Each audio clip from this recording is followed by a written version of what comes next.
Hello, and welcome to the Off-Meta Umineko Read-Along Podcast, the weekly podcast where I guide my friends and first-time readers through my favorite story of all time, the highly acclaimed murder mystery visual novel Umineko When They Cry.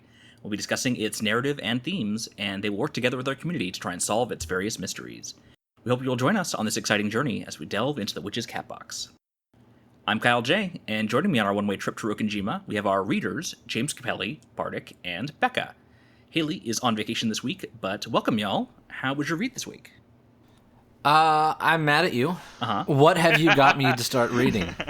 You're always mad at me. What? I thought I had an idea of what was going to happen, and nope. Mm-hmm. I mean, I guess maybe I was a little right. I felt like this was in line with what I was thinking, but it's still very interesting the perspectives shown in this have been very, very good, and you get a completely different view at something you thought you knew. Mm-hmm.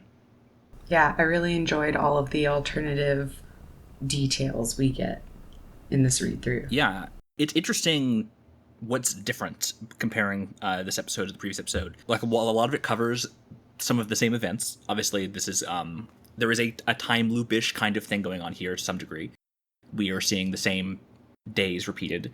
But the details are a little different. We get to see different characterizations of certain characters.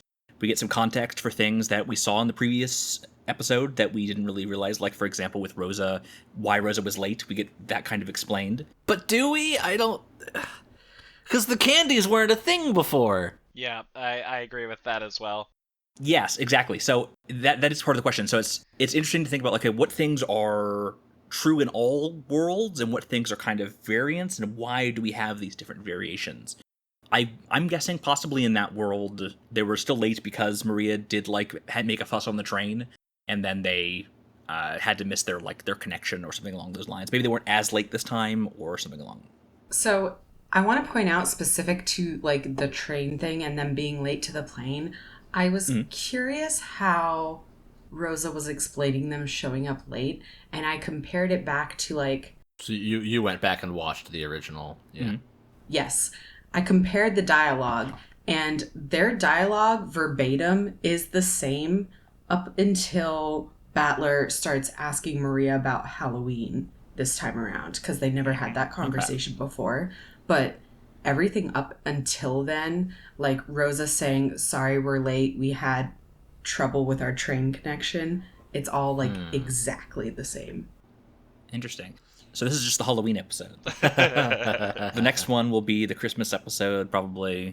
Christmas special, in which Battler will team up with an older version of Battler. I don't know if we're ever getting out of October. I joke, but I could see the story going that way. I'm worried you're right. I'm worried you're right, Capelli. But actually, that brings in a good point that I definitely want to talk to then, is the different timelines and what's changing things. So I'm excited. Yeah, and we'll definitely get to that as we go through the plot summary here in a bit. I will say, there are some things that reference holidays as supplementary material that we'll talk about in the future. So, you said you had a theory to share with us, though, that like a fan theory about light fixtures. Yeah, so as we were reading this week, we were kind of talking about things as we were reading, and the subject of the lighting fixtures was brought up. How a lot of the shots seem to be of different lighting fixtures and lamps and things like that. And that reminded me of a community theory that, this is from the broader Umineko community. Someone at some point came up with the idea that the reason why all the lamps are always focused on is because Kinzo melted down the 10 tons of gold and used that to make those lighting fixtures. And so it was a hint as to where all the gold went. That's very silly. Very funny. I already know where the gold is, though. Krauss has all of it. Oh, okay. It's the single bar of gold. That's all that she ever gave him. And he used that to convince people to invest. And that's it. Ooh, it's possible. I believe that. I actually like that as a theory. It is convincing. All you need to do is bluff convincingly. And the whole thing talks about how he was able to do that over and over and over again until he had enough money to pay back his debtors with interest of his own. Yeah. We shall see if we ever end up seeing more gold than that or not. Yeah, but what is then Beatrice trying to get back? Then if it's only that one bar and that but one bar exists, obviously there's interest, but there isn't nearly as much as we think. Yeah, it may just be, like, it's still interest based on everything he built, right? Regardless of how much seed money was actually given, it was still, enough to get him started, so everything is theoretically still owed.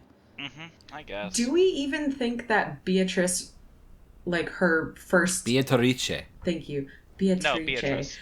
Do we think that her prime priority even is gold? Because she makes, in this reading that we just did, allusions to Kinzo trying to keep her as like a bird in a cage. Maybe she just wants to get out of here. Like, the gold, what is material wealth to a witch? Nothing. The whole point was to... Does she even really care about the gold? We have a lot of pieces obviously still missing, but there's a reason why she was only able to manifest to Shannon when she did, to manipulate her to break the mirror, which then set her free, and now that she's strong enough to enact her, I guess, plan to kill everybody and therefore get off the island, the only way to get off the island is to follow through with the contract that she made to basically kill everybody and present the challenge. Yeah, it definitely feels like the gold is more of a pretense. But we also have 80% of the story left to go, so there's no way we know the ending. The currency that she's looking for is belief. Yeah. Like, especially as we get more into this, and especially at the end of this reading. Belief and torment. And torment, yeah, are the currencies she actually cares about. And love. Oh, well, I don't think she likes that one. Love is a form of torment. Ooh, I think that's true. Yeah. This is going to be one of those stories where it's going to be like, love will persevere. And it kind of will. Yay.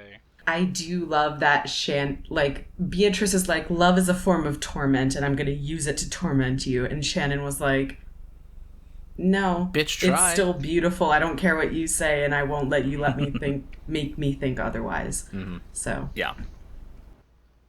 All right. So this week, we're continuing episode 2, Turn of the Golden Witch, with about 4.5 hours of the VN, ending when we get to the second day, October 5th, 1986. If you're following along with the YouTube playlist, that is videos 20 through 24. If you haven't caught up to that point, go ahead and stop the podcast and read along before rejoining us. Our story resumes in the morning of the first day of the family conference. Maria and Rosa are taking the train to meet up with the rest of the traveling family members at the airport. Maria is sad that there aren't more Halloween festivities and is scolded by Rosa. Rosa laments that her lax treatment of Maria's behaviors until now have made it much harder to get Maria to behave properly. Maria's yelling about trick-or-treating causes a kindly train passenger to give her a small candy from her bag. However, this infuriates Rosa, who dislikes that Maria's yelling is being rewarded and that Maria is taking candy from strangers. Rosa demands that Maria return the candy, but Maria refuses. Rosa escalates to yelling and eventually hitting Maria in her anger, which only causes Maria to cry louder. Noticing that she's creating a scene, Rosa pulls Maria off the train at the next stop and continues abusing her at the station until an attendant interrupts her. Finally calming down and realizing what she has done, Rosa apologizes to Maria. Maria accepts her apology, saying that it wasn't Rosa, but an evil witch possessing her again. They then set off to find Halloween-themed candy that Maria had wanted earlier in order to make up, even though it would make them late to the airport. This was a hard section for me to read. Surprising. I thought it would be. And it doesn't get better. And sure doesn't. Yeah. But the one fascinating thing to me is this whole... the bad witch is possessing Rosa. Mm-hmm. Right? And that leads into a theory that I've been kind of mulling on a little bit and a bit more throughout this section of reading, especially with the way the Tea Party section ended at the end of Chapter 1, with the introduction of this other witch that spoke to Battler, is that it does seem that Beatrice does have some sort of rivalry, if not straight up antagonistic relationship with other supernatural beings. Mm-hmm. And if they do possess Rosa, why? Likely to try to discourage Maria from interacting with her or something. I don't know. But like, what would the motivation be? To punch a child? That doesn't seem to make sense. Yeah, I'm not really sure. I also wonder if this train scene has more significance than it lets on. Like, if it will come back, like that stranger that gave her the candy, like, actually was another witch or something like that, but... If anything, the witch would have given her the candy. Yeah. Yeah. I don't know. The mysterious Lambda Delta that we've seen named but not seen yet. Yeah. But we're also not on Rokkenjiima at the moment, so... Correct. Well, if another witch is on the island, they would have had to have gotten there somehow. Mm-hmm. And possessing Rosa to do so would be a means to an end. That is true. But it is, like we mentioned earlier, just interesting to go back in time a little bit from, like, I guess we'll call it Alpha Timeline began, right? To kind of get their perspective. It's like, I understand Rosa's complete and utter frustration with her child acting like a 4-year-old when she's twice that. I mean, a lot of things are going to be answered when we learn more about Maria's father from a psychosocial standpoint. You know, why is she the way she is? Why did she feel the need to dive into the arms of a stranger to learn the occult and the supernatural to find a means of comfort? And why does she regress when she's not engaging in that? As far as character design and character motivations, I'm interested to learn more about that. For sure. As if finding an escape from your physically abusive mother isn't enough. Mm-hmm. I'm trying to gather my thoughts on that scene, like, if I have any specific ones that aren't just like, wow, that was fucked up. But, like, you already pointed out the main thing, which is Maria talking about her mother as though she's been possessed by an evil witch. Mm-hmm. I have stuff to talk about that later. There's some parts where I think it's just more interesting if the answer is mundane in nature, right? Mm-hmm. Everything doesn't have to be connected to the supernatural aspect of the story. Make it mundane. Make it that's the only way she can rationalize why her mother would treat her this way, and then explore that dynamic. That's much more interesting to me. And the thing with Rosa is that she loses her temper in those moments, but if we're to believe that the narration in those moments is kind of coming from her perspective, she knows what she's doing. She just doesn't have awareness of, like, other people's attention on them. And that's what brings her back to reality. And she does definitely lose herself in some kind of, like, rage or passion. But yeah, it's messed up. Yeah, definitely seems like it's inherited from Kinzo. Oh, Kinzo yeah. seems to have a similar kind of explosive anger. Do you think we're going to get flashbacks of their childhood? Kyle knows the answer. Kyle's trying to remember, it looks like. There's a lot of story to go. It's possible. I don't know. Anything is possible. I don't think we're gonna go that far personally, but I think they're just gonna talk about it more than actual flashbacks. Or internally monologue, one of the two. In the mansion, Natsuhi finds her husband Krauss contemplating his business troubles by a window and comforts him. Krauss laments that while all of his business ventures eventually succeed, he always seems to lack the courage to stand by them until they actually become profitable, often abandoning or selling off projects before they turn around. His complex, created from always being compared to Kinzo's miraculous business achievements, the expectations of the heir of the headship of the Ushime family, and the lack of support from his parents and siblings, has caused him to close off his heart and suffer in silence. Natsuhi assures him that she has taken care of all the preparations for the family conference, and that she will personally make sure that none of his greedy siblings will be able to meet with Kinzo with the help of Dr. Nanjo and Genji. Do we think that this is something that's changed in this timeline? Krauss having this this complex? I don't. He also seems to be a bit more receptive to Natsuhi in this one. Not completely, but more? So my answer is no, and I think that that's because the timeline hasn't actually... The timeline can't change without Balor, is my running theory. I think that this is still something that happened in the first episode. It just was off camera, off screen. Okay. And they're giving us more context right now. So at least in my worldview at the moment, I think that right now is a bunch of extra context to stuff we didn't see. Any changes in between Umineko episodes actually comes from the chess masters, Battler and Beatrice. Yeah, I think the more I think about it, you've just got to be right. I agree with Ben. Yeah, in terms of some of the differences, I think there was definitely more time is given to the sympathetic view of the characters in this episode. The first episode, I think, because it was trying to follow like thematically the structure of like a murder mystery, right? So I think a lot of the views of the characters was more perfunctory. Like we didn't delve as deeply because it was like we have to get through a lot of characters. We're setting up this mystery. Whereas now we're like, okay, that's already done. So now we can really kind of do deep dives and get some more background information and reveal the layers that you wouldn't normally see in a shorter story. Yeah, what I liked about this episode is that it really skips over the chunks that we already know, like the things that they really go into detail with in episode 1, like the whole conversation between the siblings about them pressuring Krauss. Like, we cut away from that to see stuff going on with Shannon and Genji and the servants talking about how they already know Beatrice is there, because that's new information. We already saw the scene where they all fought about the inheritance, but like this stuff with the servants and Beatrice, this is new. So I think it does a good job balancing that. I agree. In the kitchen, Gohda makes preparations for the meals of the family conference. Shannon and Kanon have prepared the guest house, and Genji makes them both aware that a most important guest will be visiting this family conference. However, Shannon is distracted with thoughts of George's imminent arrival and proposal. Meanwhile, in the airport bathroom, George practices proposing to Shannon, agonizing over how to best word it. The rest of the traveling family members have gathered at the airport, waiting for the weather to clear for their flight. Rosa and Maria have finally arrived, and Maria and Battler bond over their shared knowledge of Halloween. And we got a really good line here that I separated out. Women are creatures who can be born anew in a single day, and all it takes is a change of heart. Thank you, because I wrote that down too.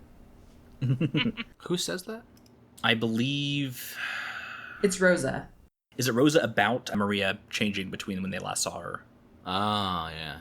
She's talking to Battler. Yeah. I love that line so much because it's not about humans, it's about women, so it could also apply to witches. Are all witches women, though, in this world? The ones that we've met so far. We've only seen 2 so far. We've only seen feminine-coded witches so far, so... Correct. That we know of. I'm not trying to say that only women can be witches. I'm just saying that the ones that we know of so far are. Well, if we flip the chessboard around here... Devil's proof. I can't disprove the existence of a male witch. You can't disprove that a man can't be a witch, because... Yes. I'm glad that we're learning the vocabulary to have these really stupid-ass conversations like this. This is what you brought this podcast together for, were these moments. Yeah. We'll just wait till we get Hempel's Raven and all sorts of other nonsense. I don't know what that means. No idea. Oh, man. Back at the mansion, Kumasawa finds Jessica hiding from her mother looking at the portrait of Beatrice. Jessica speculates that Beatrice was Kinzo's mistress, and that a child of theirs might show up at one of these family conferences, suddenly demanding the return of the witch's gold. Jessica questions Kumasawa about Beatrice, and Kumasawa initially parrots the classic line about Beatrice being a witch, before turning somber and speaking about how the island of Rokkenjiima was originally known Akujikijima, or Evil Appetite Island. Supposedly, evil spirits on this island had devoured many human souls, until a traveling mountain aesthetic had built the shrine that an eerie violet thunderbolt just recently destroyed in the dark of night. Jessica has heard Kumasawa's ghost stories many times before and isn't fazed, but now that the shrine is gone, who knows what might happen. At Rudolph's company, Rudolph receives a call from an American lawyer. Apparently, Rudolph's company is being sued by an American company for copyright infringement. If the lawsuit were to go to trial, they would certainly lose, badly. Their only option is to quickly settle out of court for a large sum of money. Rudolph's employees all turn to him as the company president to find a way to find the finances they need, and Rudolph assures them that he will find a way. Rudolph wakes on the plane and worries that if he can't get the money he needs from Kinzo's inheritance, he might lose everything, just as his family has finally come back together after 6 years. In Kinzo's study, Kinzo tells Dr. Nanjo that he plans to begin a magical ceremony, which Nanjo doesn't take seriously, but wishes Kinzo luck. Nanjo mentions that he has heard that a long-awaited guest will be coming to this year's family conference. Kinzo scoffs when Dr. Nanjo reveals that he meant Battler, but Kinzo speculates that perhaps another long-awaited guest just might make an appearance, if the Demon's Roulette wills it. In the witch's smoking room, Beatrice declares that all the pieces have been set up for the second game, and asks if Battler is ready. Battler gives Beatrice the first move, and declares that no matter what she does, he will never believe in her. So long as Battler never admits defeat, Beatrice will repeat these games over and over again, eternally torturing him until he surrenders and acknowledges the witch. However, Battler asserts that it will be her that will be tortured endlessly until she yields. Beatrice laughs and agrees they will now begin their mutual endless torment. So, I really love this part specifically because it's the first time in episode 2 that they really cut away to, like, the... I don't want to say gods, cause well, one of them's a witch, but like to the players watching over the chess pieces. Like, it's the first time that we kind of have confirmation that there's a time loop happening. Like, obviously we just watched something else, but we could say, oh, that's the same thing, they just gave more context. Mm-hmm. Now we're like, no, they're actively saying we are repeating this over and over as they play a different game, and that their moves affect what is going to be happening. Kind of going to my earlier point. I don't know. I just think it's really interesting that they're giving us this, and that we get these, it happens a little bit later too, that we get these little cutaways to a different version of Battler that is not omnipresent, but like a spectator watching his own family. Yes, we have two Battlers in this story. There's the one we've seen kind of up until this point that does not have any knowledge of what is happening, the events, and is going through the normal things he would do at the family conference. Mm-hmm. And then we have this separate Battler, along with Beatrice in the witch's smoking room, that are able to look down upon it all and comment on it. Well, so that was actually one of my main questions about this section of the story is how lucid is the Battler that's on Rokkenjiima in this iteration of the time loop? True. How lucid or aware is he of the larger game that's being played between, like, an out-of-body, omniscient version of him with Beatrice? Mm-hmm. And unclear so far? Yeah, at this point in the story, it would seem that there is no knowledge, but there is a part later that we'll get to where there is, like, definitely something. Yeah. Yeah. I'm looking forward to getting to talk about that. I'm going to bring it up in a couple chapters. Yeah. At this point, when we get this... God, I wouldn't call it a flashback. I wouldn't even call it a sideways flash for my losties out there. I don't know. I would just say, I guess pulling back the camera to see the players above the chessboard, you gotta wonder, what are they able to affect and what have they changed? Because by the end of this reading, I can already point out at least two ways in which Chess Battler has flubbed and made mistakes. And I think it's going to be part of, like, he doesn't realize that engaging in Rosa, or engaging with Maria earlier is not going to get her on his side to have the effect that he was hoping for. And, well, I'll wait just a little bit longer to get more into that. Okay. In terms of language, one of, like, the community kind of often calls it a meta world. So if we want to call it, like, meta Battler, meta Beatrice, that kind of thing could be useful. Yeah. On the game board, they are pieces is also a term that gets used a lot. Here's the thing is, I was going to say that they're kind of like meta versions of themselves, but I really liked the way that Ben described them as chess players, so I would love to call them Chess Battler and Chess Beatrice. But if we call them Chess Battler, is Chess Battler the pawn, or is Chess Battler the player? Like, Grandmaster Battler. That's too much of a mouthful. Meta Battler is fine. I like meta. Meta's the simpler way to do it. I might call them the player or the chess player, but yeah. Yeah, wherever is appropriate, but as long as we kind of know what we're talking about, that's all that really matters. Yep. All right. In the rose garden, Maria once again is saddened by the single and healthy rose, and George ties a candy wrapper to it so she can look after it during the duration of the family conference. Battler wonders why Maria likes Halloween so much, and Rosa informs him that it's because Maria is obsessed with witches. Battler asks Maria what the connection is between witches and Halloween, and Maria lectures everyone about the original Celtic ceremonies on which Halloween is based. According to Maria, October is the time when the power of witches and demons is its most vigorous and prosperous, and soon Beatrice will come and take her to the Golden Land. Eva needles Rosa about Maria's childish beliefs for her age, and Rosa asks Gohda and Kanon to escort everyone to the guest house. Once everyone has left, Rosa begins physically abusing Maria for breaking her promise of not talking about witches. Rosa berates Maria for her interest in the occult, and stomps on the Halloween-themed marshmallow candy they had bought at the train station, denying and destroying the very object that symbolized the healing of their relationship after the previous beating. All Maria can do is wish for the good mama to come back and save her from the bad witch.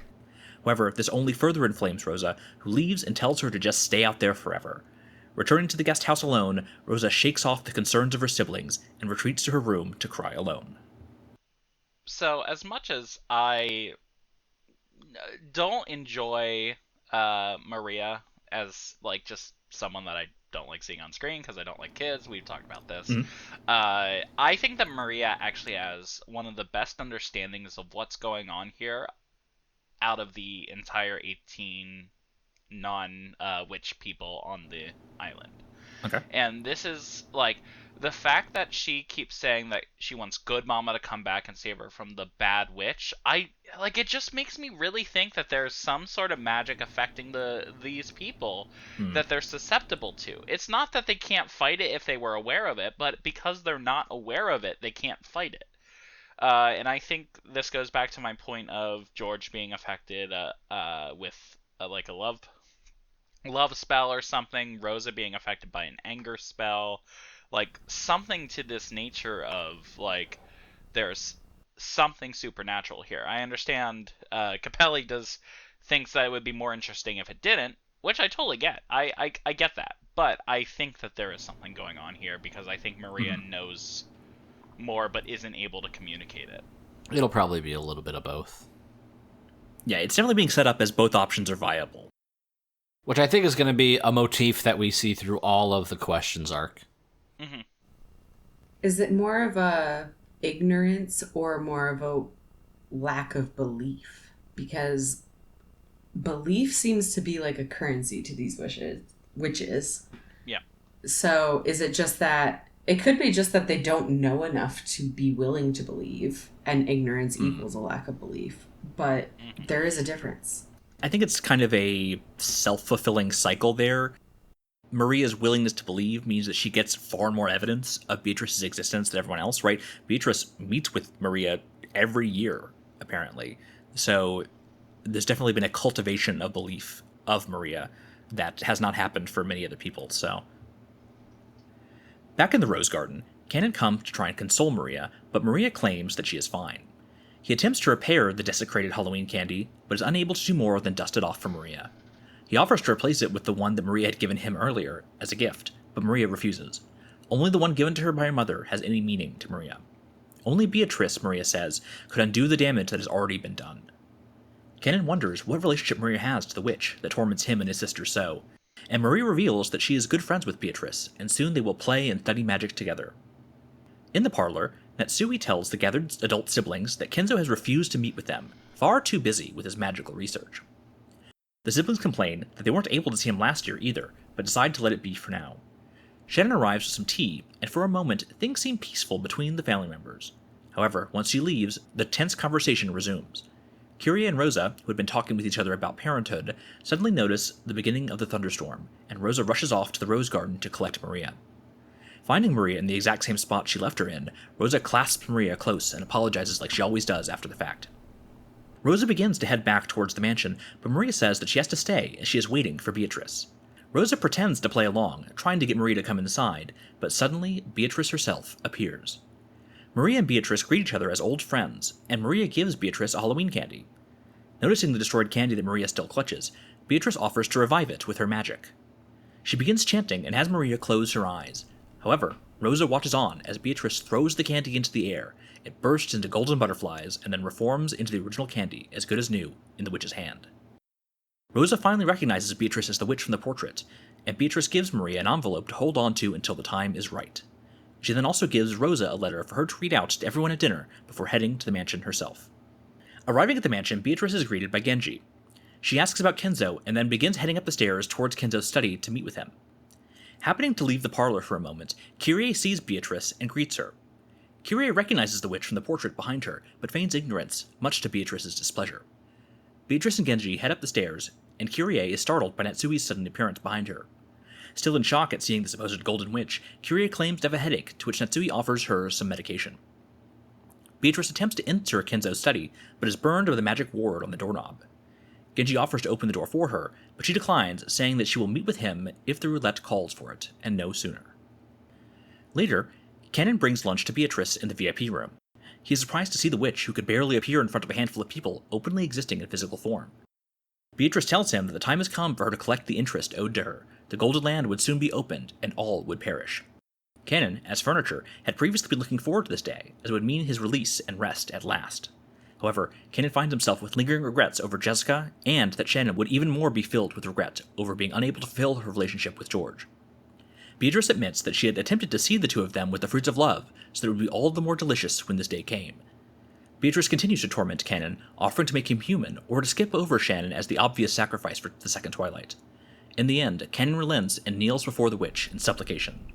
One of the things that Rosa says, or Rosa's internal monologue when they're out in the rose garden, when she goes out there and witnesses Beatrice with Maria, she has this notion that Beatrice is detached from common sense and reality, or that the Ushiromiya family has been detached from common sense and reality because of the typhoon, and that common sense would probably be useless here, which is really interesting to me because Battler, his whole arsenal kind of against Beatrice is like common sense and poking holes in what she's doing.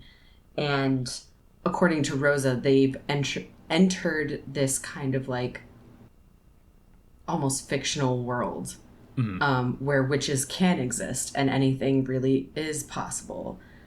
And that gets brought up again later when the adults are talking in one of the bedrooms. They say that we've entered like a realm of fiction. Nothing can be fact here anymore. Yes. Is it Kyrie that says that? I don't know. I think it's kind of all of them, but yeah. Yeah. I feel like that's going to be important later, and it's important to Battler's strategy and what he chooses to do and say around Beatrice. The other thing I really like about this part with Beatrice and Kanon is that she likes to adorn people's fates with fruit and brandy and cook them like cakes. They're treats to her. Like, this is basically like experimenting with human emotion is like how she gets her kicks, which I mean, good for her. Is it kicks or is it genuine like nourishment? Well, they refer to, quote, that evil emotion she lives for, but they don't specify what that evil emotion is. So Yeah, they kind of imply she's doing it to relieve her boredom, which is foundational to allow witches to live. That is true. But I also, what I like about this is that it kind of shows that abstaining is not really an option, because Kanon tried really hard to remove himself as like a plaything, as someone with emotions, as someone who could be manipulated by her, but he still ends up falling into her trap. And so this isn't a thing you can win by just not caring or pretending not to care. You have to actually outsmart her, which is cool to me.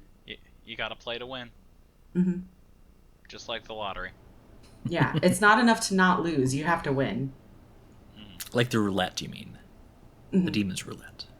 Ah, yeah, the thing. That's- Yeah. I think we should just change that here in America to the Demon's Roulette instead of calling it the lottery. Yeah. In the parlor after lunch, Battler decides to take a nap, saying it's not his turn yet. We then move to the witch's smoking room, where Battler is baffled by Beatrice's move openly appearing on the game board.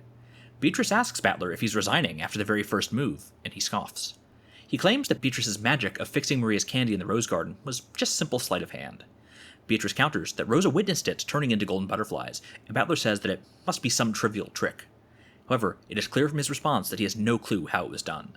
Beatrice laughs and says that the turn of the witch will continue. So, something I found really interesting before Battler fell asleep here is that conversation he has with Jessica right before he falls asleep about how she's like questioning why he's not more involved, and he is kind of just like, oh, well, it's like I'm in a play, but I'm not on stage, so all I can do is wait in the wings and watch. Which, I mean, that's so important to something like specifically chess, where you have to pay attention as much to what your opponent is doing as to what you are doing. And and it's funny to me that Jessica can't wrap her head around, like, well, when you're living your life, you're your own main character. But Battler is here like, no, I'm waiting in the wings and I'm watching because it's not my turn yet. And for a while, we kind of already touched on this, I was not 100% convinced that Meta Battler and Battler on Rokkenjiima, currently living through this like second version of events, were the same person, but it does seem like there's a disconnect there. However, when we see Battler with Beatrice in like the meta tea party world, it's when he falls asleep. He falls asleep, and then we get that scene with them, which I found interesting. Yeah. So I wonder how much of it is like he's having an out-of-body experience 100% of the time, or if it's like he's living this double life where he's both himself and he doesn't fully know the extent of what's going on, but he has like impressions because he's already lived through this once, and so he has like a sixth sense for things that are happening around him, and that's why the version of himself on Rokkenjiima right now is talking about himself as like it's not his turn yet, even though the meta version of him would know more. Well, I think if he is fully aware of the situation and what's going on, if he did know more, he would just know, like, okay, this is going to be a game, this is going to repeat itself, I don't need to take my family too seriously at the moment. I need to wait for the right moment. Otherwise, there's nothing I can do right now. And I've got two schools of thought, which is either exactly what I said, he's just waiting until he has something to do with Beatrice, or he basically, Meta Battler basically set up a Rokkenjiima Battler with actions or thoughts or plans or ideas, and the idea of wait until it's your turn is just something that's been implanted in him, which to me sounds a bit more like a chess piece, and is why he gets so frustrated with her move later on and showing up on the island. I mean, it seems like she's actively trying to thwart the plan that he thought he had going in. By his whole thing was there a 19th person, especially in episode 1, and just being able to get out in front of that and be like, yes, I am the 19th person, right? Is immediately throws Battler for a loop. And I think that this episode 2 is him still learning how to play the game. The first episode was he didn't know he was playing a game. The second episode is now, let's learn the rules of this game. Right. But I still won't believe you, so therefore we'll play this indefinitely until I get better. Which I think there's going to be something for, like, humans have the capacity to infinitely grow, while witches can only go so far, sort of thing. Yeah. So I think eventually, with enough turns of the wheel, it's more of a question of potential than power. Yeah. I've got a couple ideas for what's coming next. I think this might be the extent of what we see of this time loop if Battler dies as part of the 6. Because maybe what's missing here from the past iteration? The Scorpion Charms. Yeah, we haven't seen the Scorpion Charms at all. True. They didn't go to the beach. Because he engaged with Maria with her hobbies and enjoying Halloween, and she didn't get to bond with her cousins in a natural way first. Yeah, the Scorpion Charms were given because Battler espoused a disbelief in Beatrice when they were talking about the epitaph, which didn't happen in this timeline. And I still think in episode 1, the reason Natsuhi survived was because of the Scorpion Charm. Absolutely, she was going to die. Oh, yeah. She was going to be probably in place of Shannon. Yes. Yeah. And what? Because it was the two servants that were sacrificed were, what, Gohda and Shannon? Mm-hmm. And then it was Rudolf, Kyrie, Krauss, and one other. Rosa. And Rosa. So therefore, like the fact that it was going to be Natsuhi instead of Shannon makes me think that that was actually a move somehow that the witch wasn't expecting. Hmm. And that move is actually going to come back later. Which makes me feel like the whole idea that Shannon was found in the back of the shed, right, really made it seem like she was killed last on purpose to torment Georgie. But if she was the last minute swap, the context we have between Shannon and the witch now, it sure does change now we see what the witch's motivations are here. Mm-hmm. Because that is the thing that is still consistent that we can at least infer, is that, like, in the first iteration, the shrine was destroyed. They made note of it when they were sailing to the island, when they were riding the boat to the island.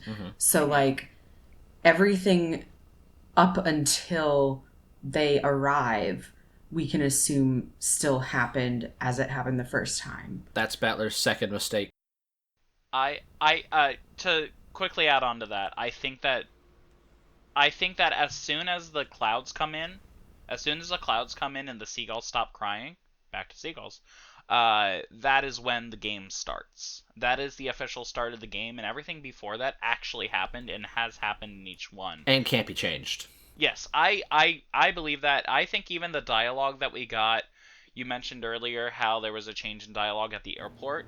I think that probably still happened. It was just a shift of perspective, is my guess. Okay. And we're slowly adding stuff on. Well, no, because the change in dialogue was Battler talking to Maria. That's when it changed. Yeah, the change in dialogue was interesting because it changes how Battler bonds with Maria. Because in the first iteration, he picks her up and is trying to play with her, and she doesn't recognize him because she hasn't seen him in 6 years. And it's a little frosty until they get on the boat, and then they kind of become closer on the boat, and by the time they get to the island, they're joking around and whatever. Clear this up for me real quick. Did they get on a boat this time? Yes. They just didn't show it. They just don't show them having conversations on it. They just mention it. Yes, they gloss over it. Okay. But this time, because of the Halloween conversation, he endears himself to her in a different way. Yeah. Where he's taking an interest in, like, her actual knowledge instead of just trying to placate her as a child. Right. And, like, horse around with her. So it's kind of interesting to think about, is he doing it to get more information out of her? Like, is there a subconscious thing in the pawn version of Battler that's on the island that is trying to find out information that could help meta Battler? Maybe. I don't think Meta Battler is out there trying to gain more information through this. I think he is objectively just trying to win, and he's not playing well. He doesn't know how to win yet. He doesn't know the rules. Exactly.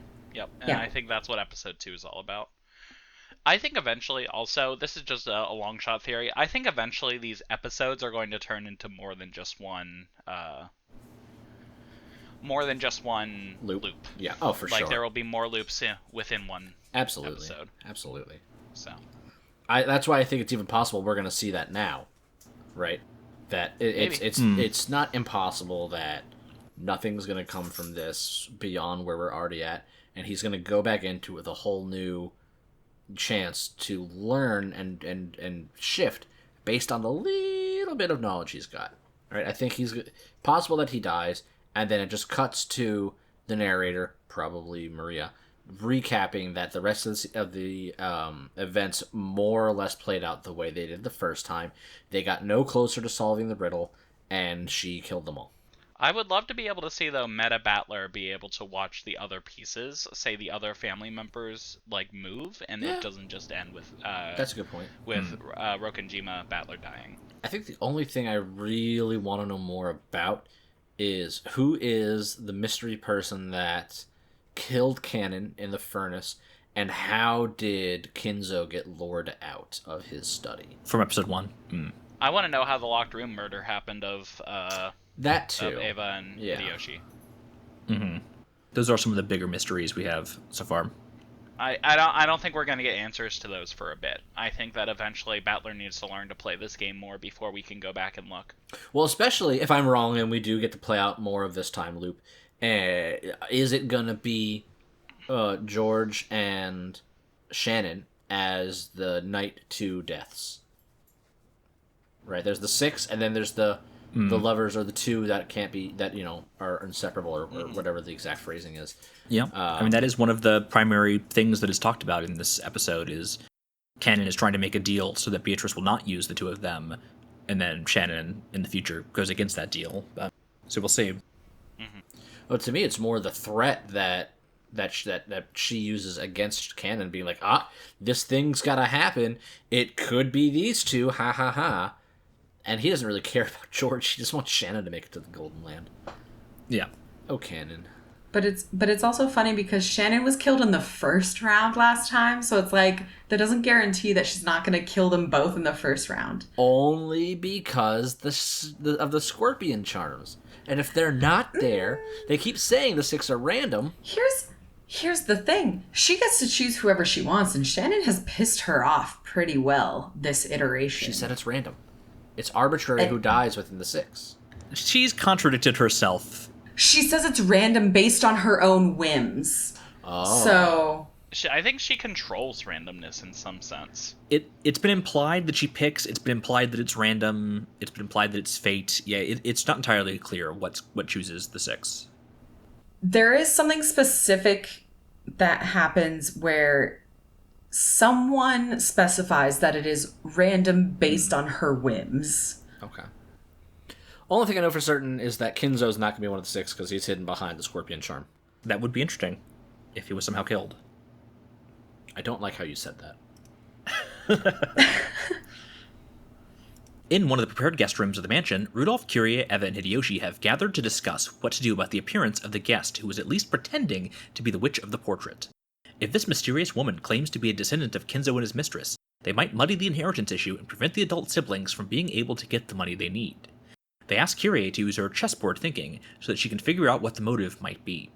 Kyrie suspects that this Beatrice will attempt to insert themselves into the inheritance proceedings somehow, but whatever proof they might have of their claim, it isn't absolute.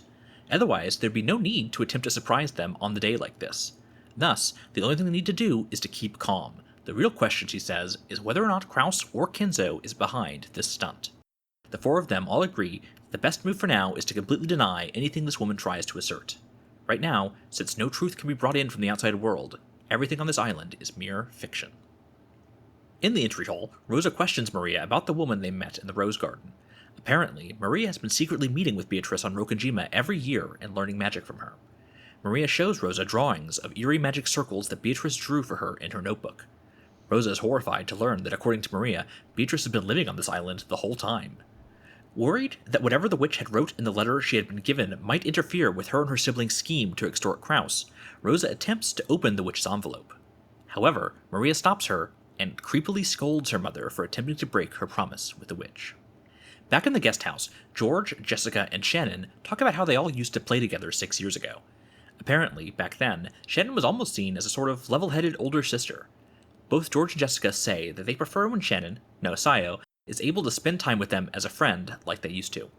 Shannon apologizes to Jessica on Kanon's behalf, and the conversation shifts to George and Shannon's relationship. George confidently espouses that things are going well between them, to Shannon's embarrassment, and speaks of his dream of building up his own business and a large family with her. Jessica worries what Eva and Hideyoshi will think of George and Shannon's impending marriage, but George brushes it off, saying that he needs no permission to make Shannon his partner. George promises to work hard to become even more so a man that can make Shannon happy. And we get another really solid quote in this segment: "Leave a boy for 3 days and you'll hardly recognize him." It takes a woman 1 day to change of heart, and it takes a boy 3 days. Yeah, like Jesus. Sounds right to me. I'm in. Pretty sure the whole point of Jesus is that they recognized him after those 3 days. Jesus, is that you? Yeah. Wow, your hair changed? I hardly recognize you. Did you get extensions? Let's talk about George. We haven't really talked about George much on this podcast, so I think we need to talk about him a little bit more. Yeah. It's time for him to get his due. And we're going to see a little bit more, but I like that this finally gives a little bit more context to the background between George, Jessica, and Shannon, because, like... Very much so. When you're thrown in super early on, you're not really sure, and like Shannon's like, yeah, you should go for her. But obviously the three of them have been at least somewhat close in friendship for at least 6 years. Mm-hmm. So it's not like this is just this is not out of the blue, per se. Mm-hmm. I just kind of want to put that out there because maybe I'm on the George simp camp, but I don't think so. I just think that I see it. I see his humanality a little bit.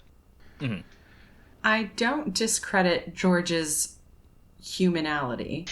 However, we did get confirmation in the previous reading for the previous episode that he and Shannon basically only see each other once a year. Yeah, they do see each other occasionally. There was a scene shown where George came like an extra visit because of his family getting alone. So, but it is only like once or twice a year, basically. Yeah. During that visit, they talk about how like mainly they only ever see each other at the family conference. And Jessica and Shannon, I completely 100% buy into their friendship. Like they live on.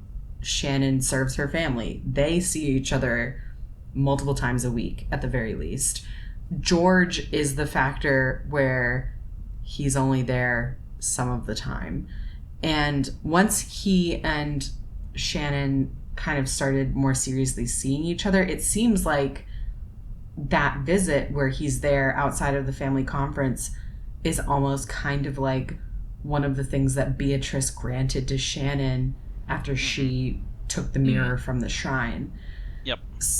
Like it could have been because of that.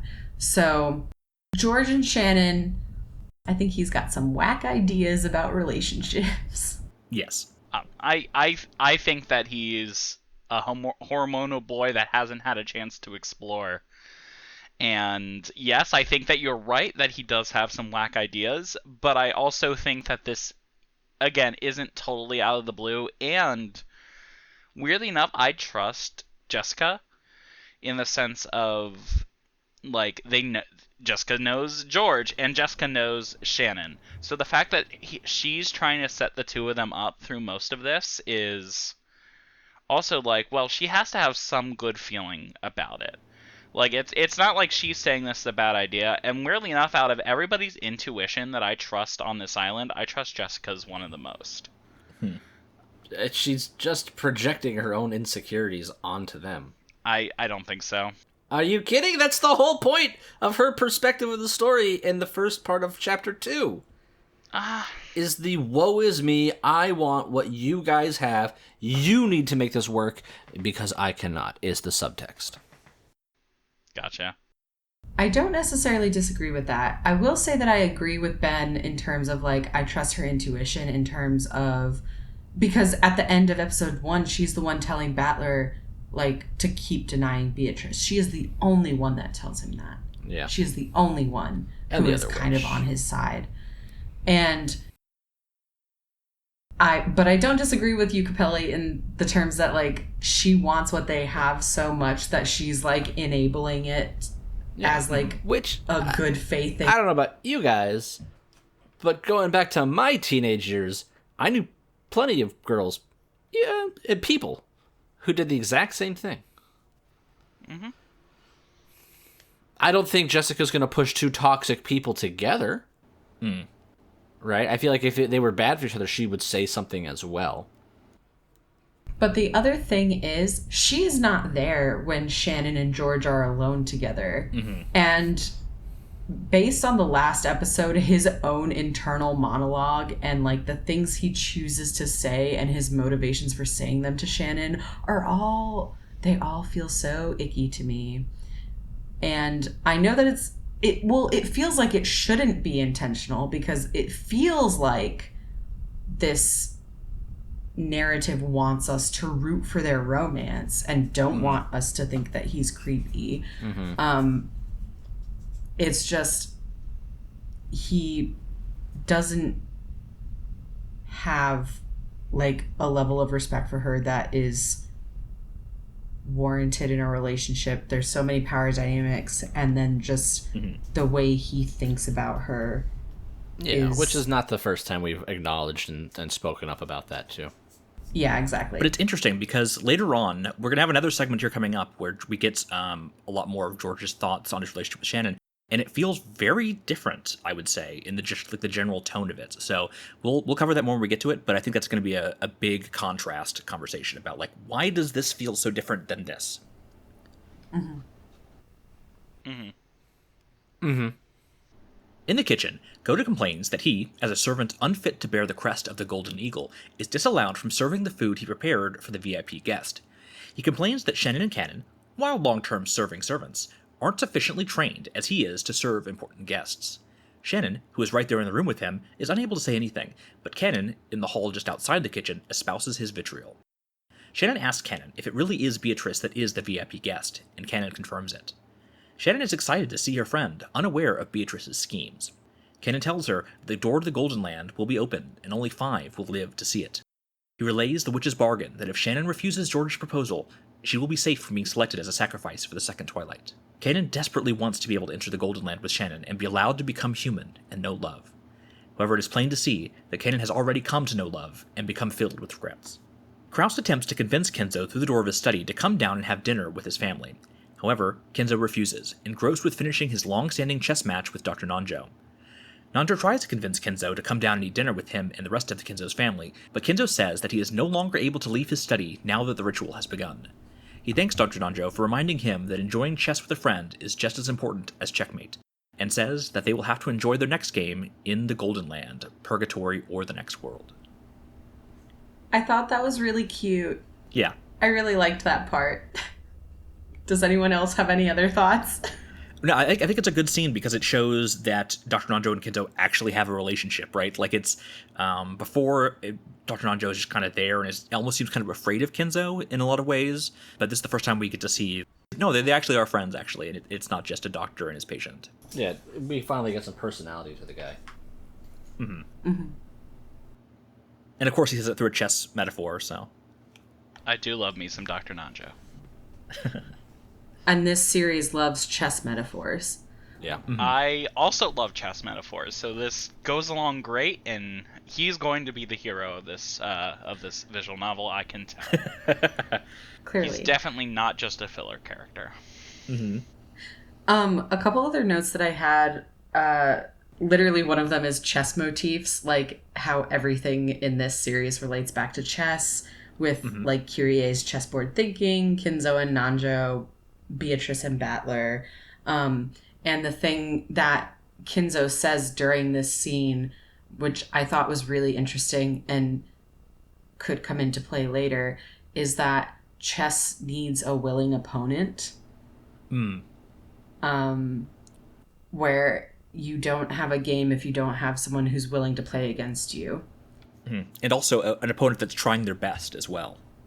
Yes, exactly. You don't want to play chess against someone whose heart isn't really in it, because then what's the point? Like, winning doesn't prove anything.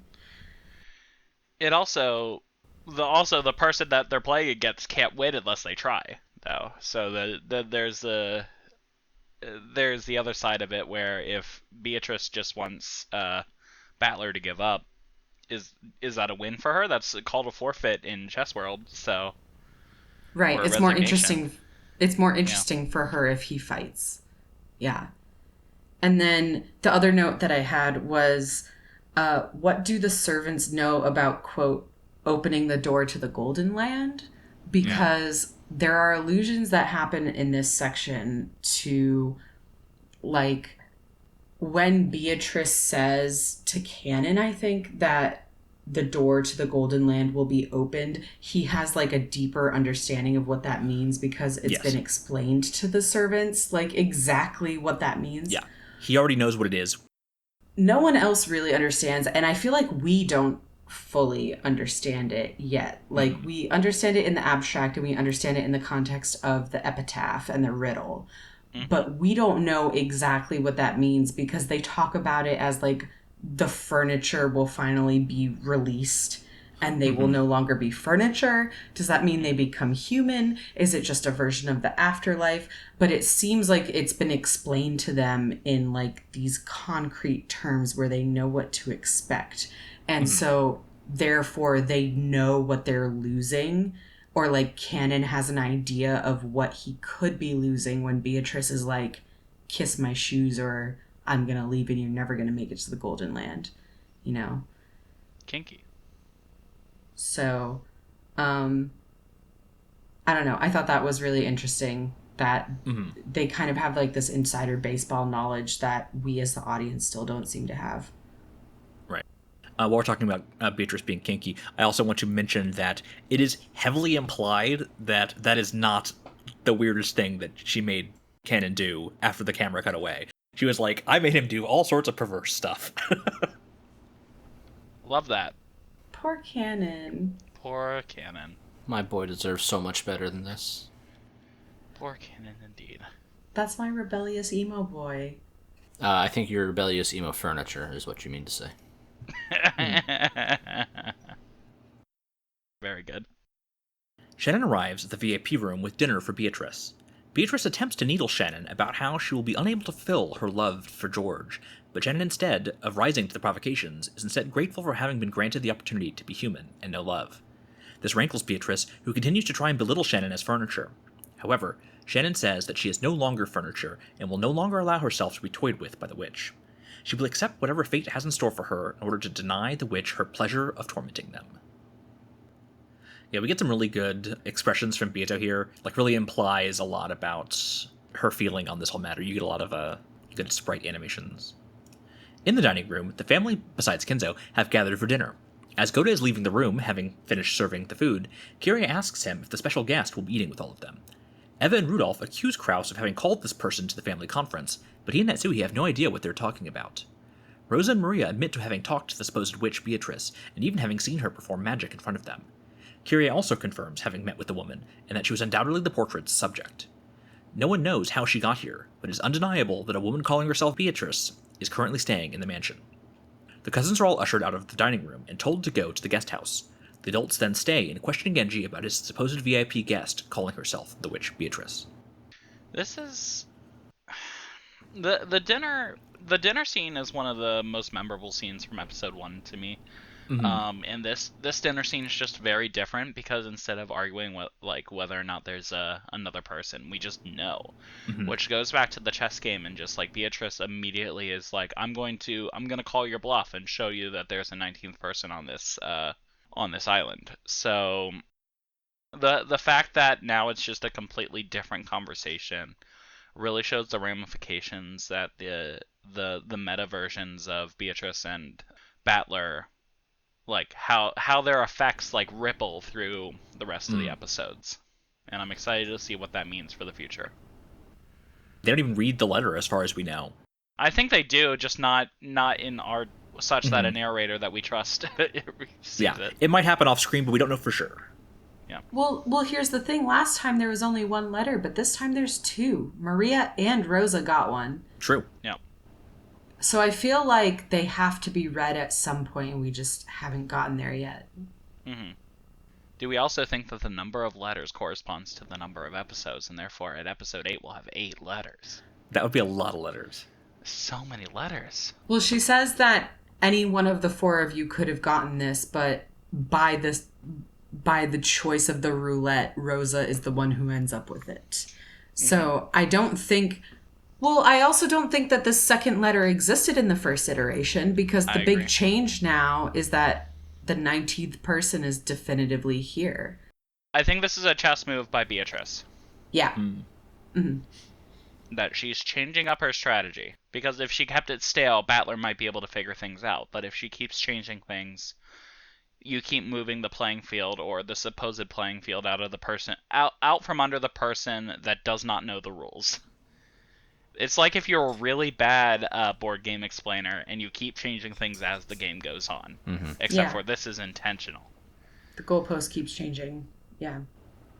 The other notes that I have for this section are going back to like the Beatrice and Shannon diva off, which was probably my favorite part of this whole arc that we just read, because of Shannon finding the way to, because I think Kanon really tried to fly under the radar with Beatrice by just not engaging, but he got by the fact that he passively cares for Shannon, whereas Shannon kind of weaponizes the fact that she cares so much to be like, I care so much that this is worth to me whatever suffering you want me to endure for having accepted this thing that I care about so much, that like it was worth it.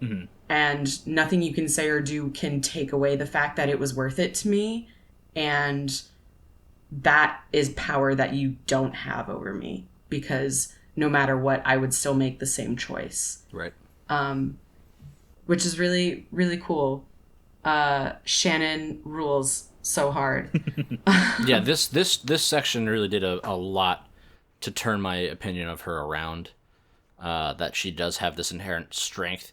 She's a dreamer, and when someone messes with her, she's just like, what's best for me in this moment? Not how do I get revenge, but what's best for me.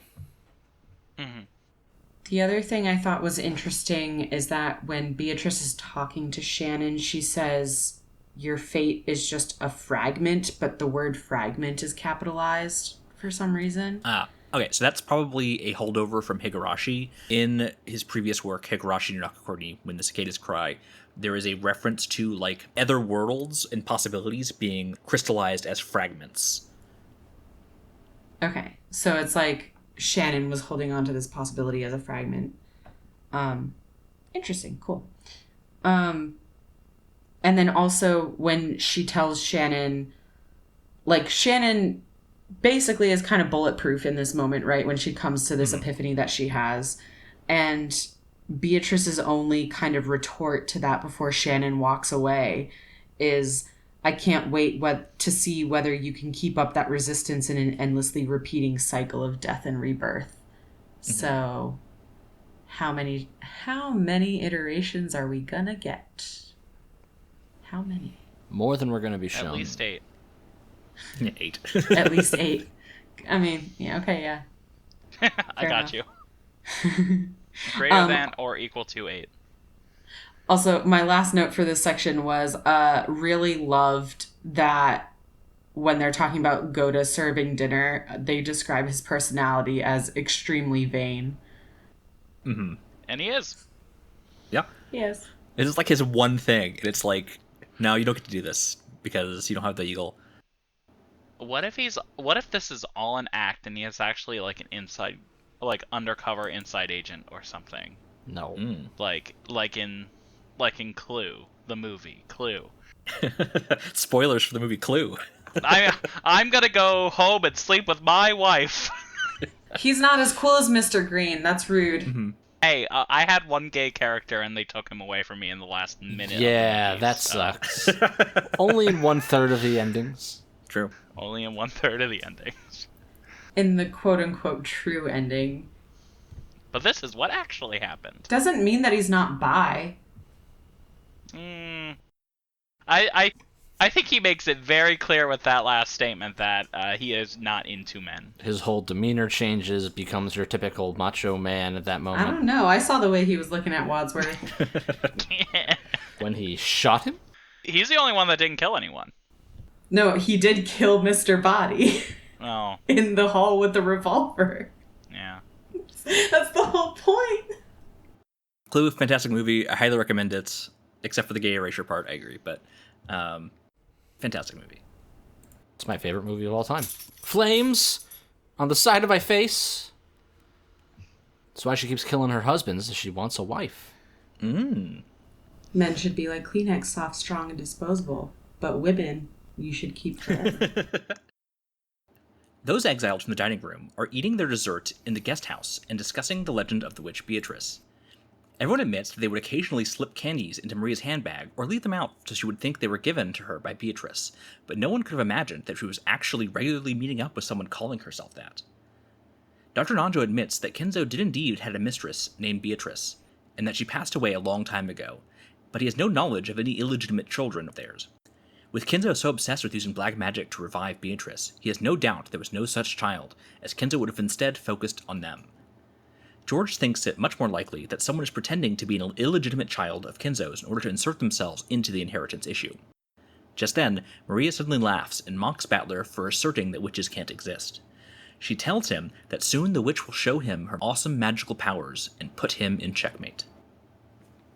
I think it's an important plot point that Nanjo is able to actually talk to, be like, yes, this did happen, and clear up that confusion, because no one asked him earlier.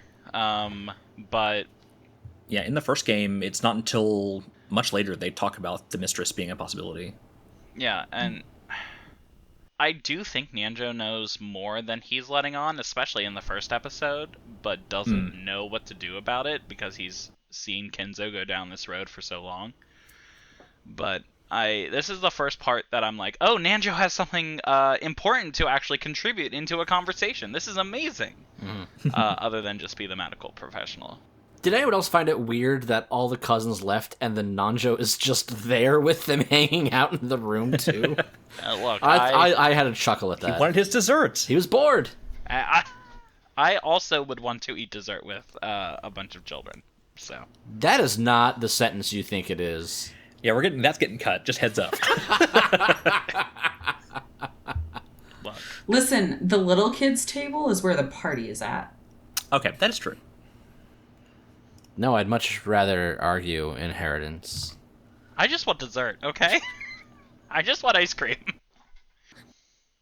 In the gazebo, George questions Shannon about Beatrice, but Shannon says that she knows nothing more than the stories that are shared amongst the servants. Liar. Shannon asks George about the engagement, and George says that it serves as his fervent vow to wed her in 3 years once he has established himself in the business world. George views himself as weak and needing to grow as a person before he can deserve to marry Sayo. However, Sayo says that instead of an engagement ring, George should give her a wedding ring. George then proposes, and Sayo takes the ring and puts it on her wedding finger in answer. They vow to be together now, through the future, and even when they become spirits. Later, in the mansion, Shannon tells Kanon of her engagement, no, her marriage to George. Kanon chastises her as furniture for throwing away their chance to make it through the ceremony and into the Golden Land together. However, Shannon says that she has done everything she needed to do in this life, and it is Kanon who has regrets. Kanon finally admits that he liked Jessica, but was too afraid to reciprocate her feelings as furniture. As Shannon comforts him, Beatrice laughs. She says that the only way to avoid the terrible fate the ceremony's roulette chooses for them is for someone to solve the epitaph. In the chapel, all the adults have gathered. They all admit defeat, even Kyrie. Beatrice has proven devils. She truly is the great witch Beatrice. And as the clock strikes midnight, we once again see where everyone is in the mansion before time moves forward to the morning of October 5th, 1986, the second day. And that is where we'll stop for this week. The chapel scene is something I just want more context. I want to know what... Oh yeah, it just comes out of nowhere. Yep. Like, we're suddenly in the chapel. I have to imagine that the letter had something to do with getting them to the chapel, because why would they be there? And it's only the adults. What, all 7 adults are there? Like, all 7 Yep. memberinos? So... Siblings and their spouses, Yeah. Mm. Yeah, so... 1, not all of them can be the ones that are about to die, because only 6 can die, so one of them has to live, if it's going to be 6 out of the 7 of them. Mm-hmm. But 2, like, why the chapel? First it was the garage, or like the shed place. Now it's the chapel. What? Mm-hmm. Why not go back to the shed? Why, like, there's just so much missing that I want to get answers to. Well, the thing about the shed, too, is that they weren't killed there. They were just deposited there. But there was no blood marks. We don't know where they died.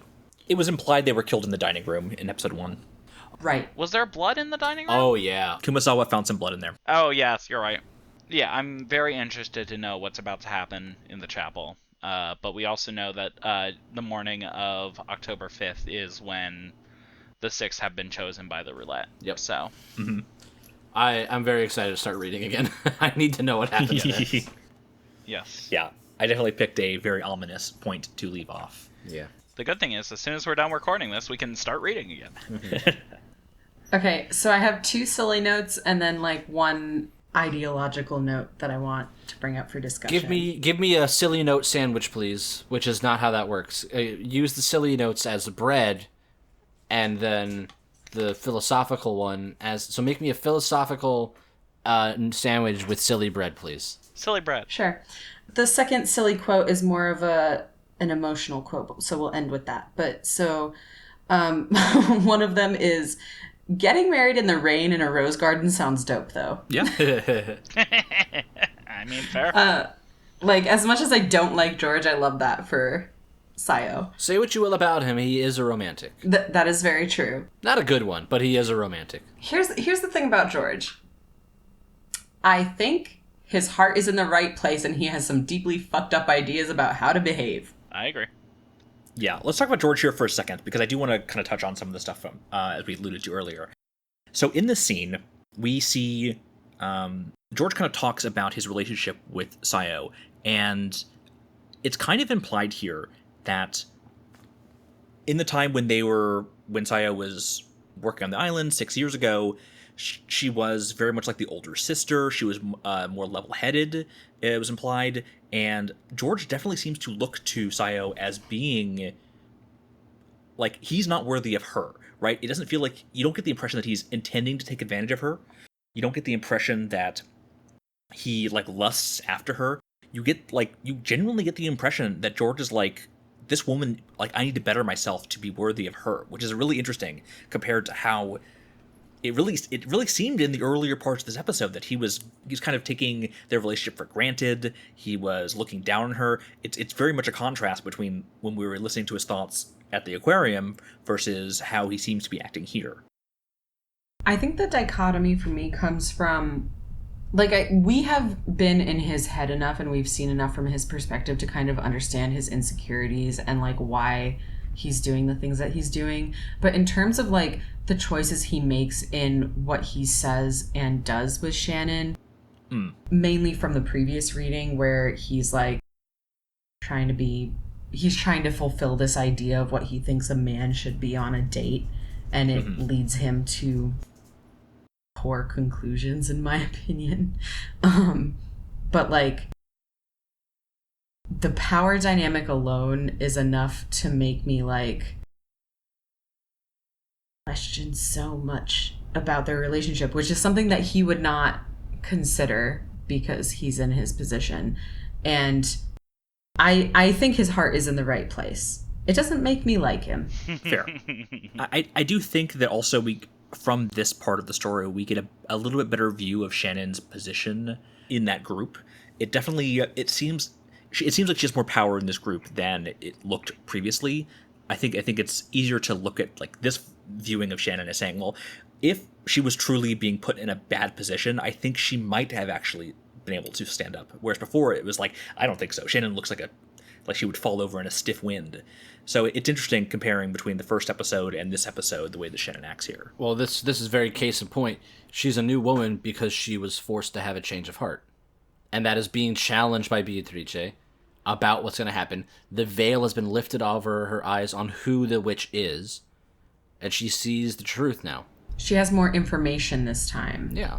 In general, which she is able to weaponize and help bolster her own confidence in a way that makes her capable of those things.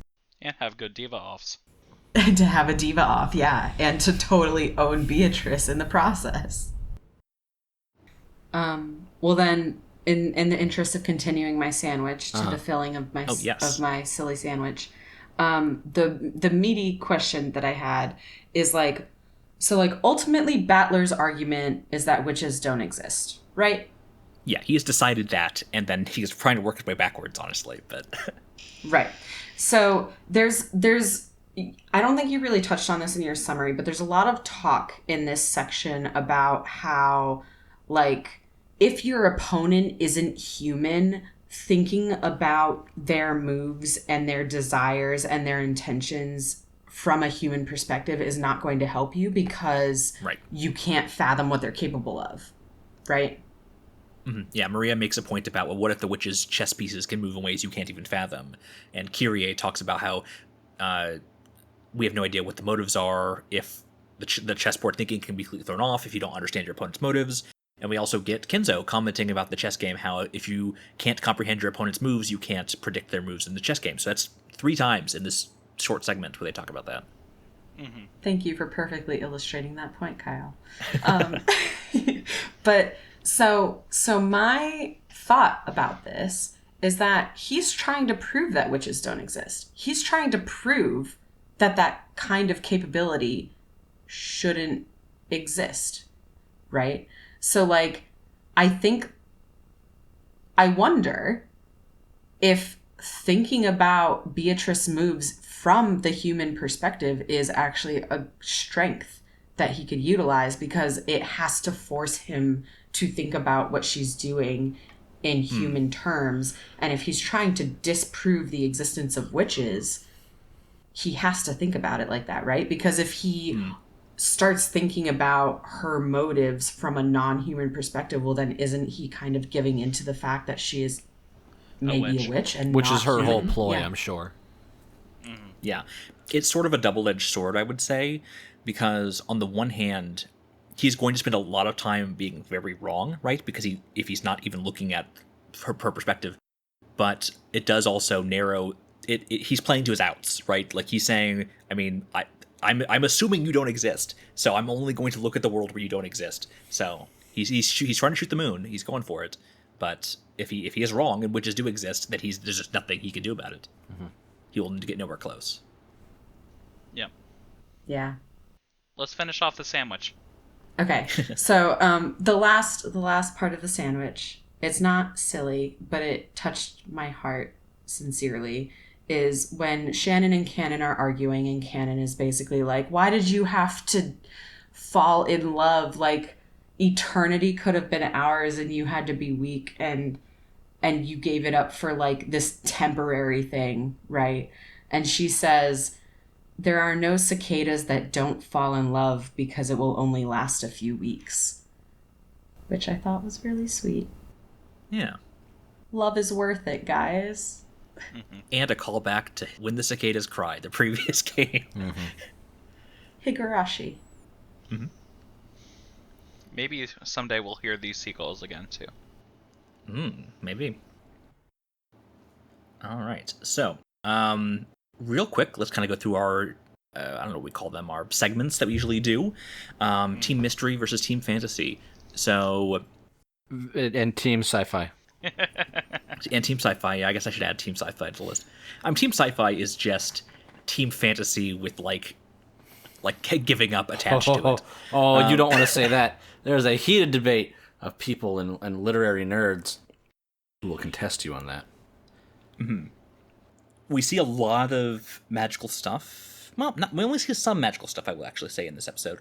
We see Beatrice herself appear. We see the candy being reconfigured, which Rosa says that she saw form from magical butterflies into the candy. And I think that might be the only like explicit bit of magic that we see in this chapter. We hear there's talks about like whether the love stuff was effective, all that kind of stuff. So that's kind of up in the air. But would you consider her hand getting burned by the doorknob with the scorpion sigil? Would you consider that? I would consider that magic. That's true. She also is burned by the doorknob and heals. So those are a couple things that it's always good to keep track of these things, so we can always decide if we want to go back and have a better conversation about them later. We might have to.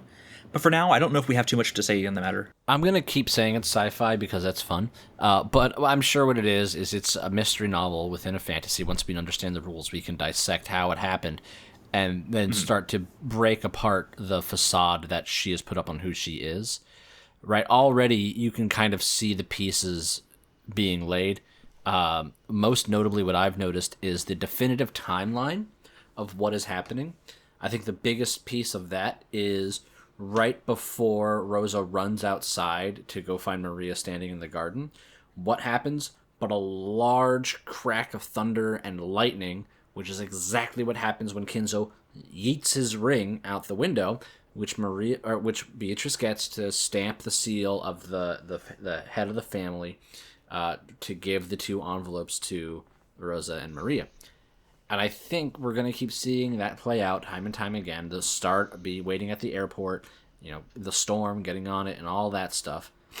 And you're going to have to read between the lines on when things are happening. But since this is not an interactive game, we can't really do much about it. We just have to wait for Battler to figure it out. Mm-hmm. You got to wonder what's going to make that change, right? So I'm already looking ahead to the end of this segment. If people do once again get into the Golden Land, which seems like that's what's going to happen, right? That's what Kanon keeps saying, is that 5 people get in every time. Mm-hmm. Kinzo knows it. Maria knows it. So do those 5 get to interact with Meta Battler at the end and discuss? I think that's where he's going to get a bit more information, because it's still not completely clear. Is Battler looking through our own eyes to see how his family are behaving in private? Is he only around where Pawn Battler and Pawn Beatrice are around? Mm-hmm. If it's the latter, why did we not get to see what happened in the cathedral? Mm-hmm. It's speculated that he does see Beatrice, right? Because Peace Battler never sees Peace Beatrice, but Meta Battler knows of their moves. So it's implied that Meta Battler is seeing kind of what we, the viewer, are seeing, I think. Which is why I think Pawn Battler is very much like, I'm going to wind the toy for the start of the game and set him down, and then Meta Battler can't touch him anymore. Also, I just remembered what I was thinking about with George earlier. Oh, okay. You did it. Which is that Becca, I believe, someone mentioned that we're very much presented this relationship as we're supposed to root for it, right? Mm-hmm. The music certainly implies you should. The music certainly implies you should. The music goes hard. I wanted to say, it's it's a sign of the times back in the 80s, or it's a sign of the times back in early 2000s when it was made. When I think what's more likely is the author just doesn't have a great idea of what a romantic man and strong man is supposed to be. Possible. I think that's more likely, and therefore we're not gonna get answers because the author believes that they are delivering their ideas in a normal, sane, and healthy way. Which, And yeah, within the context of the world of anime, George's behavior is not that crazy. I will give you that for sure. So it's very culturally different. Right. That's just kind of why my opinion of him boils down to, his heart is in the right place and maybe there's nothing necessarily wrong with it, but I don't have to like it or accept it. Right. And I don't. That's very fair. I agree with that. I fully understand that, and I get that. Do we think Eva and Hideyoshi are a healthy relationship? Yes. So, I don't know. The author's not... I think they complement each other. Completely off base. Maybe the dude just struggles to write a budding relationship, and it is easier to write into an already established one. It's hard to say. Also, these characters are young. I think age plays a factor here, too. Sure.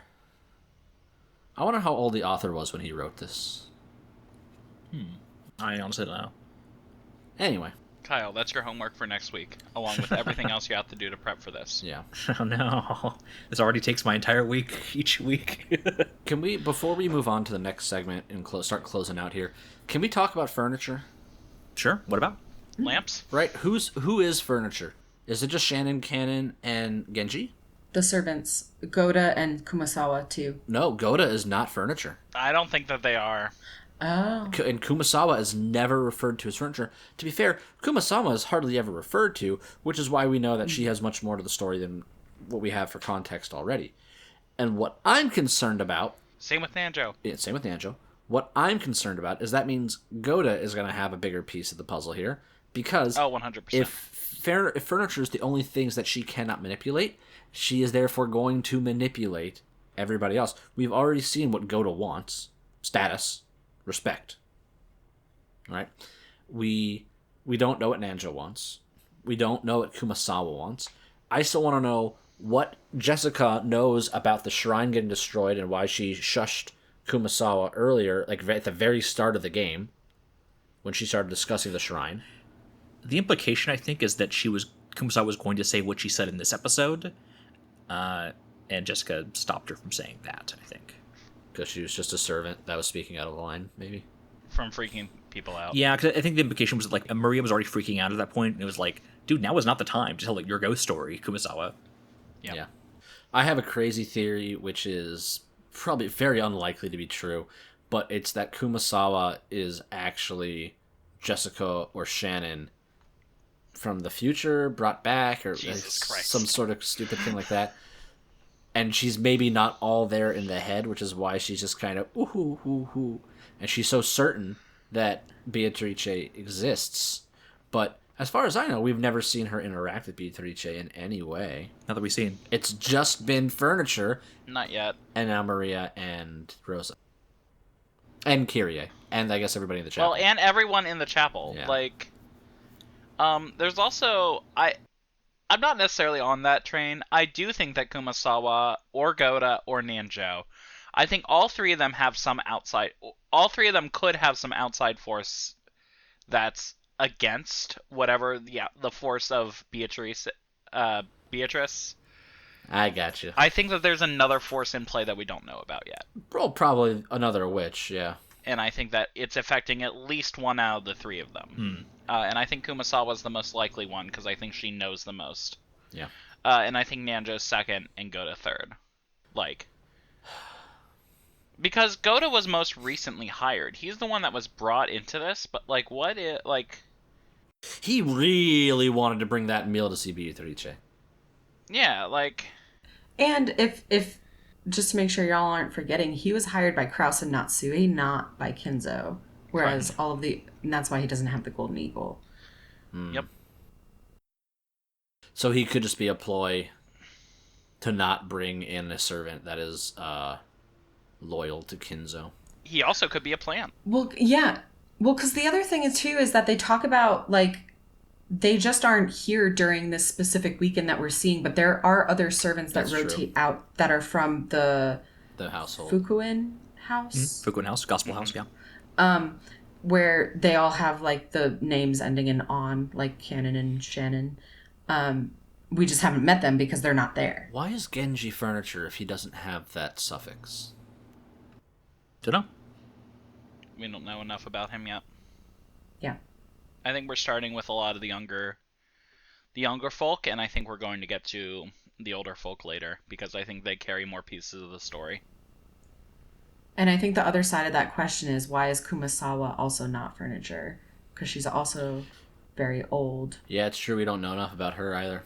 Well, we'll just have to keep reading and find out. Because Genji's old and he is furniture, but Kumasawa's old and she's not. So, like, what's the difference? Right.